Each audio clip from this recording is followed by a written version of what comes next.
जय श्री राम दोस्तों, स्वागत है आपका आज की वक्त पे चर्चा में।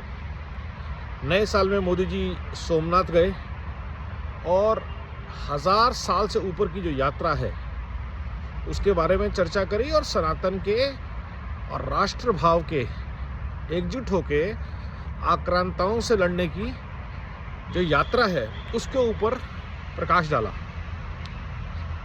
और सबको लगा ये मोदी जी क्या कर रहे हैं, क्यों कर रहे हैं ऐसा। और अगर आप प्रिंट देखेंगे, what he has resiliently been able to do is build a Sanatan nationalist tourism ecosystem।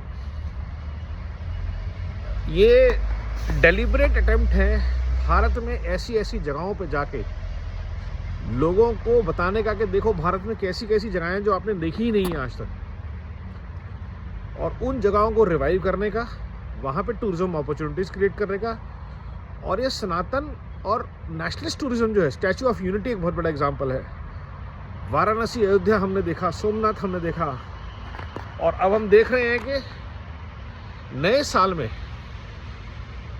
Tourism religious format में, कल्चरल फॉर्मेट में बहुत ज़ोर से रिवाइव किया। There were people in Goa, there are people in Nainital, Shimla, but there are also people in Shirdi, Tirupati, Varanasi, Somnath, Ayodhya, Vaishno Devi. You name a place, Mahakal temple. You name a place, and the tourism ecosystem was equally distributed across the country on New Year Eve. आप देखिए क्या हो रहा है।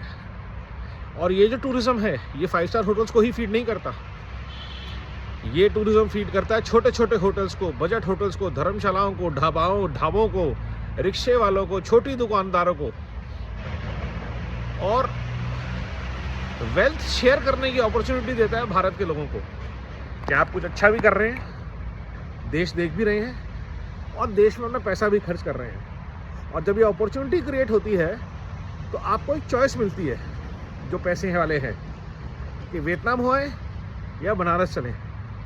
बहुत सारे लोग अयोध्या गए, महाकुंभ से ही शुरू हुआ, उससे पहले जब राम मंदिर का शिलान्यास हुआ, Magh Mela UP government promote कर रही है और लाखों करोड़ों लोग आ रहे हैं। And every time such occasion happens, tourism mobilise होता है। और भारत जैसे देश के लिए टियर 3, टियर 2 लेवल का जो टूरिज्म है, टियर 1 लेवल का नहीं, 3 स्टार 5 स्टार होटल नहीं, जो बेसिक्स हैं वो बहुत ज़रूरी है। और वहाँ पे कल्चर बिल्ड होता है शिष्ट भारत का, कि आपको पता है कि आपकी जो रोजी रोटी है वो जब टूरिज्म पे डिपेंड होती है तो एक सिटी का, एक शहर का कल्चर बदलता है। बनारस अगर आप लोग 20 साल पहले गए हो और अब गए हो तो आपको फ़र्क दिखता है। अयोध्या तो पूरी रिवैम्प भी हो गई है। मथुरा, वृंदावन में भी ये कार्यक्रम बहुत तेज़ी से चल रहा है। और इस तरह जब भारत बिल्ड होता है सनातन वैल्यूज़ पे, अपनी कल्चरल इथॉस पे रिवाइव होता है, और वो जगहें, वो स्टेपवेल्स, वो पैलेसेस, वो अमेजिंग आर्किटेक्चर, वो साइंस के बारे में लोग बात करना शुरू करते हैं जो शायद लोग भूल चुके हैं। केरला में, कर्नाटका में, महाराष्ट्र में, नॉर्थ ईस्ट में, ओडिशा में, कोणार्क टेम्पल से लेकर के कात्यायनी मंदिर तक वो अमेजिंग आर्किटेक्चर। उत्तराखंड पूरा का पूरा विंटर टूरिज्म प्रमोट कर रहा है। तो ये जो इकोसिस्टम रिवाइव हो गया है पूरा, ये देश में बहुत अच्छी अपॉर्चुनिटी ये पैदा कर रहा है कि देश अपना वेल्थ देश में बांट रहा है। कोई वियतनाम में जाके लोग खर्च नहीं कर रहे, कोई थाईलैंड जाके खर्च नहीं कर रहे, कोई दुबई जाके खर्च कर रहे हैं, वहाँ भी कर रहे हैं, लेकिन उनको एक इंडिया में खर्च करने की अपॉर्चुनिटी मिली है। फ्लाइट्स कनेक्टिविटी अच्छी है, वंदे भारत चल रही है।